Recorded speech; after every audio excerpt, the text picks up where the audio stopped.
is so much going on. It is loud. I hope that my microphone can pick up just me and not how crazy loud the ocean is, but I mean, can't stop nature. So hopefully this works out. Hi guys, welcome back to my channel. My name is Felicia and this is The Feminine Fancy. I'm not home right now, we're on vacation. Kane actually surprised me with a nice little beach getaway to kick off the new year, and I'm so thankful to him for that because this is exactly what the doctor ordered. So I'm very happy.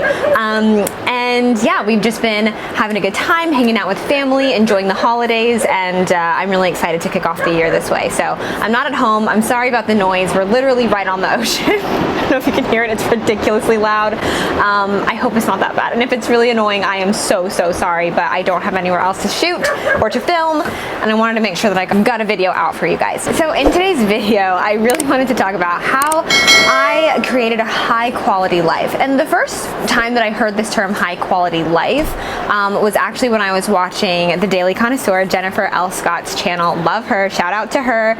It turns out she's also Panamanian, so if there are other Latinas in the comment section, go follow her, because I didn't know that, and when I found that out, I was like, wow, no, we are kindred spirits. But I heard her talk about creating a high quality life as one of her lessons from Madame Chic in her book, and I really thought that the concept of this was really interesting and very valuable. I think that when we think of like high quality, especially now with a lot of the rhetoric that we've been seeing online, we think of like high quality man or high quality woman, and those things are based on a certain like checklist of things that we look for in like a relationship partner, which I guess is fine. It's a little touch and go sometimes, but that's how I think we typically hear this term high quality. But when you think about creating a high quality life, I think it really has to do with picking little things every day that can increase your quality of life. Like, how can you have a higher quality of life? And I think that that's something that we don't really think about that often, and it's something that I think we should invest in a little bit more. So in today's video, I want to talk about the ways that I create the ocean is so loud. But in today's video, I want to talk about the ways that I create a high quality life for myself and how you can do the same, especially as we start this new year, which, by the way, Happy New Year, everyone.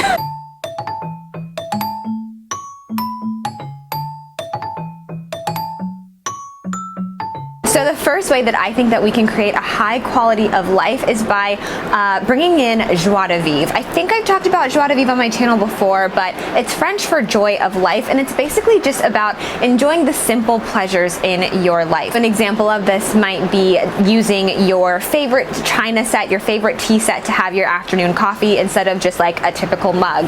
It's finding those little luxuries in your everyday life that you can bring in and use to create a higher quality of life. So it's kind of like finding one thing that you can swap out that you would typically do, or something that's a little bit less luxurious, and finding ways to make it luxurious. And it doesn't have to be anything super expensive, super over the top, but just finding where can you inject these moments of small luxuries into your life. And I think a lot of times when we hear the word luxury, we automatically think money, and we automatically think, you know, buying lots of things, and you know, and also this sort of mentality of waste a little bit sometimes. And I don't think it has to be that. I think that when you bring in luxury to your life, you can kind of create the definition that works for you. And it can be something as simple as like steaming your bed sheets. I saw a TikTok of Jackie Aina, and she was talking about how she's so extra. She steams her bed sheets to make it feel like a hotel.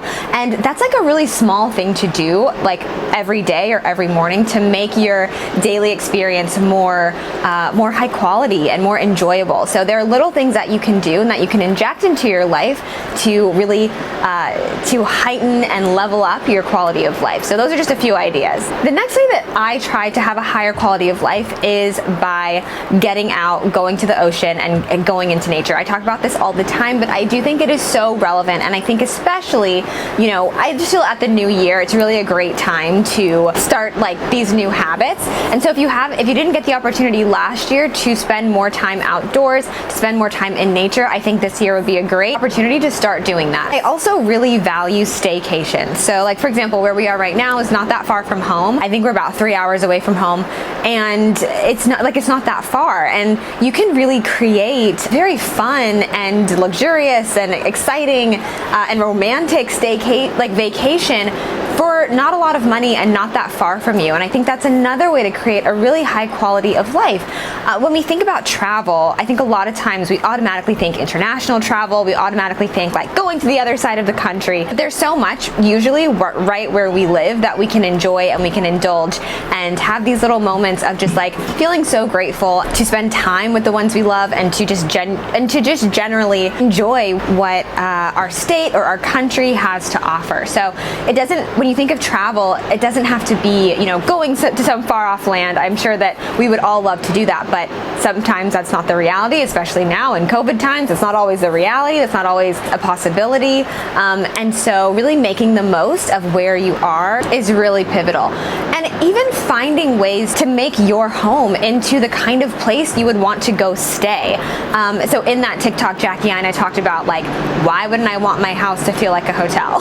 Like, of course I'm gonna steam my sheets. Why wouldn't I want it to feel just as good as a hotel feels? And I remember when I was finding pieces for Fancy Cottage, just being like, okay, what's the kind of place that I would like to go stay? What's the kind of place where I would like to live? And thinking of my home decor in those terms and in that context. And again, it's not something that has to be super expensive. Most of the furniture in my home is thrifted or it's from vintage shops. So you can really create a higher quality of life just by thinking about where would I want to spend my time? Like if I was not at home, where would I want to be? What would I want it to feel like? And you can find ways to design a space that feels like somewhere you would want to be all the time. Another way that I've created a higher quality of life is by being honest and making my expectations known in a variety of areas. So if you watched my last video, which I will link below, if you watched my last video on why you might not be where you want to be in life, I spoke about intuition. I spoke about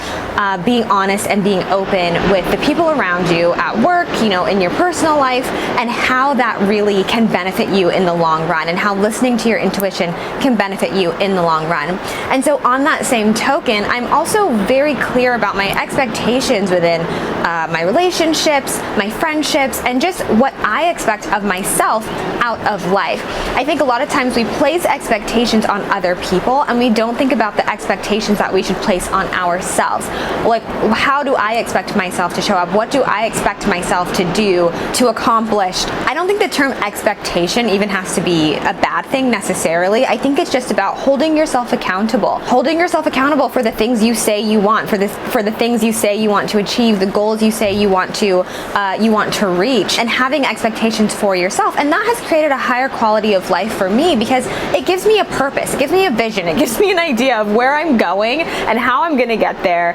And even if I get blown off course, I still have that end goal, that end vision in mind. So having expectations for myself, holding myself accountable when I say I want to do something, definitely has created a higher quality of life for me. In terms of relationships, expectations should always be communicated, in my opinion. I think communication is really important in a relationship. That's, you know, that's nothing new. That's not like an original thought. And I think we don't always communicate with our partners about our expectations and about what we want. You know, staycations and going on little trips is something that's really important to me. I need time to rest and to rejuvenate and to get myself geared back up in order to like do life. And maybe that's just me, but I feel like we all need time to recharge. And so I made it pretty clear in my relationship, this is something that's important to me. This is something that I really value, and I want to share this with you, but I need you to know that like this is my expectation. I really like to go on little trips and little vacations just so that I can reset and rejuvenate. And that is an expectation that has been met in my relationship because of my communication and because of just being honest about what I wanted. It is getting dark, so I'm gonna have to speed through the rest of this. Another element of living a high quality life is taking care of the things that you own. So we live in a society that very much says like, if it's broke, don't bother fixing it, just buy another one. And I think it's really important to learn how to take care of what you already have. Not only does this save money, but it gives you a sense of like, of knowing, oh, I place value on this thing, I spent money on this thing, or I care about this, so I'm going to take care of it. When you take care of your things, you're automatically creating a higher quality of life because you're telling yourself like, I worked hard for this, or this was a really nice gift that I received and I'm gonna value it. I'm going to take care of it. Even if it's something as simple as like throwing your clothes on the ground after you get out of the shower, or, you know, when you're changing clothes and then just leaving them there. how is that communicating the value that you place on your possessions, you know? And not to say that things are so important, but it is important to take pride in the things that we work hard for, or the things that we really value and that mean a lot to us. I'm sorry, I'm just cracking out because it's getting dark. The ocean is so loud and there's a lot going on. It's so important to take care of the things that you own. You know, try hanging your clothes up instead of throwing them on the ground, or even just making your bed every morning. That's something that I'm working on. I've been working on for a really long time, and I absolutely love when I do it. When I make my bed every morning, and then it just kind of sets a great tone for my day. And I'm also communicating to myself that I am worth the time and the effort of taking care of something that I care about. And also looking to future me and how future me is going to feel when I get to tuck myself into a nice, cozy made bed in the evening. That is another way to create a higher quality of life, is just by taking care of your things and making sure that you place value on the things that mean a lot to you. And then finally, the last way that I create a high quality life for myself is working on my budget and just making sure that I am budgeting in the things that bring me joy. If I want to get my nails done, if I want to get my eyebrows done, if I want to,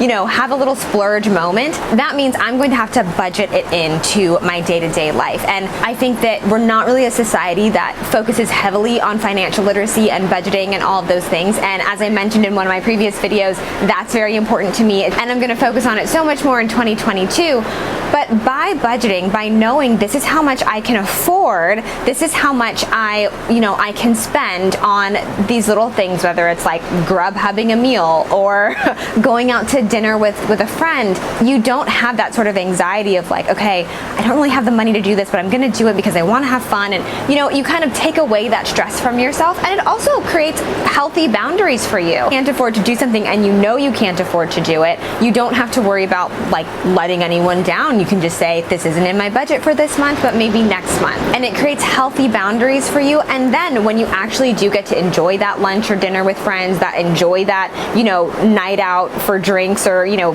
mimosas, brunch, it's that much more enjoyable because you don't have stress, you don't have anxiety about it, and you can genuinely enjoy it and sort of indulge in that little luxury for yourself. All right, my loves, that is it for this video. I really hope you enjoyed it. I don't even know if I'm gonna be able to post this if it's like super loud, but if it's not, then I hope you enjoyed this video. You can find me on Instagram at _thefemininefancy_, and you can also find me on my blog at thefemininefancy.com, which is getting a complete revamp. I'm so excited for you guys to see it, and I think that's it. I love you guys so much. I'll see you next time.